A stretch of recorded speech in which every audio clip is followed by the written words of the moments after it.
আসসালামু আলাইকুম রহমতুল্লাহ।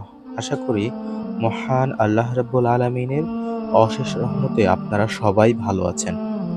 রাসূল সাল্লাল্লাহু আলাইহি ওয়াসাল্লামের হিজরতের ৮০ বৎসর পর জ্ঞানের অন্যতম প্রাণকেন্দ্র কুফাতে জন্ম লাভ করে এক শিশু। পিতামাতা বড় মহব্বতের সাথে তার নাম রাখেন নুমান।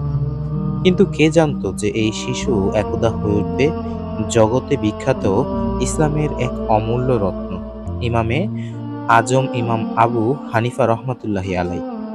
ইমামে আজম আবু হানিফা এর আসল নাম নুমান ইবনে সাবিত ইবনে জুতা ইবনে মারজুবান।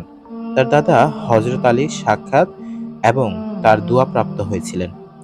হজরত আলী এর সন্তানাদিদের জন্য দোয়া করেছিলেন। বলা হয় তার এ দুয়ার বরকতেই হলেন ইমাম আবু হানিফা। যখন সাবিত ইবনে জুতার ৪০ বছর বয়স তখন জন্ম লাভ করেন ইমাম আবু হানিফা। ইমাম আবু হানিফা ছিলেন পার্সি, কিন্তু তিনি আরবের মাটিতে জন্ম নেন ও আরবদের মধ্যে বেড়ে ওঠেন এবং আরবি ভাষা শিক্ষা করেন। জীবনের প্রাথমিক পর্যায়ে তিনি ব্যবসায়ে মনোনিবেশ করতে চেয়েছিলেন, কিন্তু একটি ঘটনা তার জীবনের মোড় পরিবর্তন করে দেয়। একদা ১৯ থেকে ২০ বছর বয়সী ইমাম আবু হানিফা ব্যবসায়িক উদ্দেশ্যে বাজারে যাচ্ছিলেন। পথিমধ্যে কুফার অন্যতম আলেমে দ্বীন ইমাম সাবিরের সাথে দেখা হয়। আবু হানিফা তখন আলেম সমাজকে তাকে চিনতেন না। ইমাম সাহাবী তাকে জিজ্ঞেস করলেন, তুমি কোথায় যাচ্ছ? আবু হানিফা উত্তর দিলেন, আমি কিছু কাজে বাজারে যাচ্ছি। ইমাম সাহাবী তখন রাগে বললেন, আমি এটা জিজ্ঞেস করিনি, আমি জানতে চাচ্ছি যে তুমি এখনো হালাকাতে যাওনি কেন? সুধা শ্রোতগণ, পূর্বে আরবে আলেমদের শিক্ষাদানের জন্য ছাত্রদের মিলনায়তনকে বলা হতো হালাকা। উনি সুন্দর করে তাকে বললেন যে উনি জ্ঞান অন্বেষণের ছাত্র না। ইমাম সাহাবী তখন বললেন, আমি জানি তুমি ছাত্র নও, কিন্তু আমি দেখতে পাচ্ছি তোমার মধ্যে যোগ্যতা আছে, আর তুমি তোমার এ যোগ্যতাকে এভাবে নষ্ট করো না। এই ঘটনা ইমাম আবু হানিফার ভেতরে গভীর দাগ কাটে। পরবর্তী দিন আবু হানিফা উপস্থিত হন ইমাম সাহাবীর জ্ঞানের মজলিসে। ইমাম সাহাবীর নিকট ইমাম আবু হানিফা দর্শন শাস্ত্রের জ্ঞান অর্জন করেন, কিন্তু কিন্তু তিনি এ জাতীয় ইলেমকে পছন্দ করলেন না, কারণ তিনি দেখলেন এই ইলেম মানুষের হৃদয়ে যে কঠিন করে ফেলেও ও এর অপকারও বেশি। তাই তিনি পরবর্তী শিক্ষক হাম্মাদ ইবনে সুলাইমান এর নিকট গমন করেন। হাম্মাদ ইবনে সুলাইমানের নিকট ইমাম আবু হানিফা প্রায় ১৮ থেকে ১৯ বছর শিক্ষা অর্জন করেন। ইমাম আবু হানিফা হাম্মাদের সেরা ছাত্র হয়ে ওঠেন। হাম্মাদ ছিলেন কুফার সবচেয়ে বড় আলেম, তাই ১১৯ হিজরিতে ওনার মৃত্যুর পর তার স্থান ইমাম আবু হানিফা রহমতুল্লাহি আলাই গ্রহণ করেন। ইমাম আবু হানিফা কুফার সকল শিক্ষকদের নিকট জ্ঞান অর্জন করেন। অতঃপর তিনি বসরা, মক্কা এবং মদিনা গমন করেন। মদিনা আগমনের পর তিনি মালিকি মাযহাব এর প্রতিষ্ঠাতা ইমাম মালিকের নিকট ও ছাত্র হিসেবে তার জ্ঞান মজলিসের উপস্থিত হন। ইমাম আবু হানিফা সম্বন্ধে ওনার একটি বিখ্যাত বক্তব্য আছে। ঘটনাটি এরকম, ইমাম আবু হানিফা রহমাতুল্লাহি আলাই তার নিকট থেকে চলে যাওয়ার পর ইমাম মালিক তার পাশে থাকা একজন আলেমকে বললেন, আপনি জানেন যে এই মুহূর্তে চলে গেল সে কে? উক্ত আলেম উত্তর দিলেন, আমি তাকে চিনি না। এর প্রতি উত্তরে ইমাম মালিক বললেন, ইনি হচ্ছেন ইমাম আবু হানিফা। তার পাশে একটি স্তম্ভ দেখিয়ে বললেন, তিনি যদি দাবি করেন এই ইটের তৈরি স্তম্ভটি সোনার তৈরি হবে, তিনি তার যুক্তি ও দলিলের ভিত্তিতে আমাকে রাজি করে ফেলবেন। এই ঘটনা থেকেই আমরা বুঝতে পারি ইমাম আবু হানিফা রহমাতুল্লাহি আলাই কি পরিমাণ ইলমের অধিকারী ছিলেন। ইমাম আবু হানিফার ভবিষ্যৎ যে কিরূপ হবে তা তার ছোটবেলার একটি ঘটনা দ্বারা অনুবাদ করা যায়। তখন মুসলিম সাম্রাজ্য বিস্তার ঘটে ইরান, স্পেন এবং চীনের সীমাও ছুঁই ছুঁই। এই মুহূর্তে মুসলমানদের মধ্যে ফিতনা সৃষ্টির উদ্দেশ্যে এক খ্রিস্টান রাজা কিছু কঠিন আর উদ্ভট প্রশ্ন তৈরি করে প্রচুর অর্থ সম্পদ সহকারে এর ব্যক্তিকে বাগদাদে পাঠায়।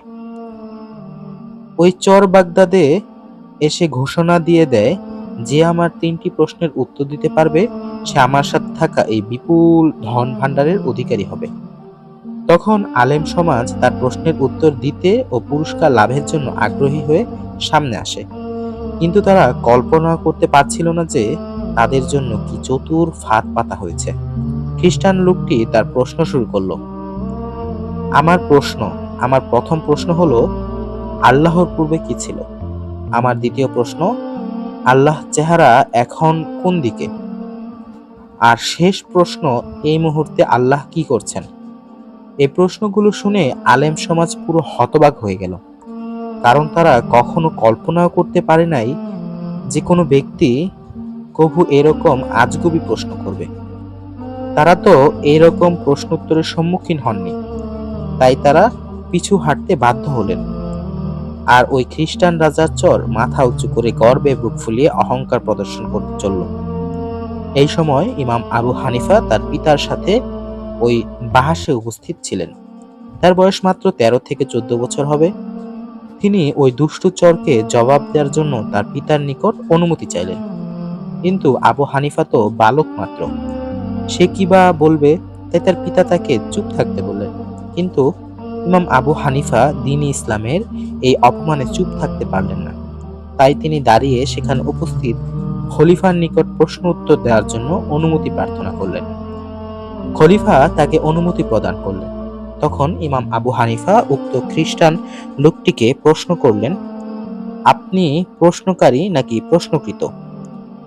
লোকটি উত্তর দিল, সে প্রশ্নকারী।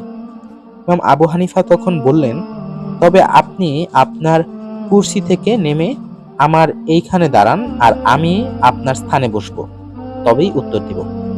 তখন লোকটি রাজি হয়ে নিচে নেমে আসলো। ইমাম আবু হানিফা তার কুরসিতে বসে প্রশ্নের উত্তর দিতে শুরু করলেন।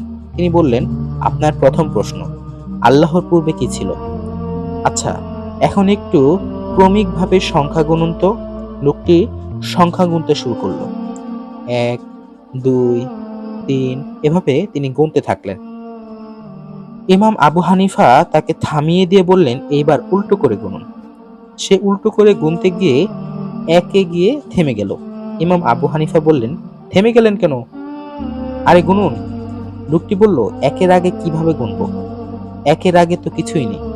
তখন তিনি বললেন, পৃথিবীর একের আগেই আপনি গুনতে পারছেন না, তো যিনি এক এবং একক তার পূর্বে কিভাবে কিছু থাকবে? লোকটি চুপ করে রইল। ইমাম আবু হানিফা বললেন, আপনার দ্বিতীয় প্রশ্ন, আল্লাহর চেহারা এখন কোন দিকে? আচ্ছা বলুন তো, আপনি যখন একটি মোমবাতি জ্বালান তখন তার আলো কোন দিকে থাকে? লোকটি বলল, আলো চতুর্দিকে থাকে।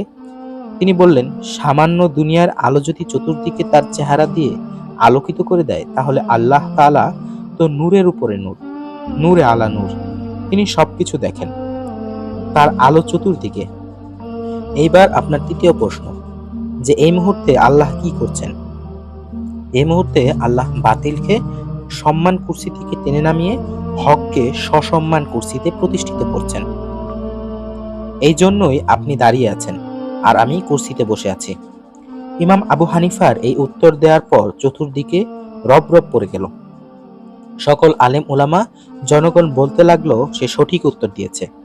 উত্তরে কোনো ভুল ধরতে না পেরে খ্রিস্টান লোকটিও নিজের হার স্বীকার করে ইমাম আবু হানিফাকে ওয়াদা মতো বিপুল ধন ভাণ্ডার পুরস্কৃত করলেন। প্রমাণিত হলেন ইমাম আবু হানিফা।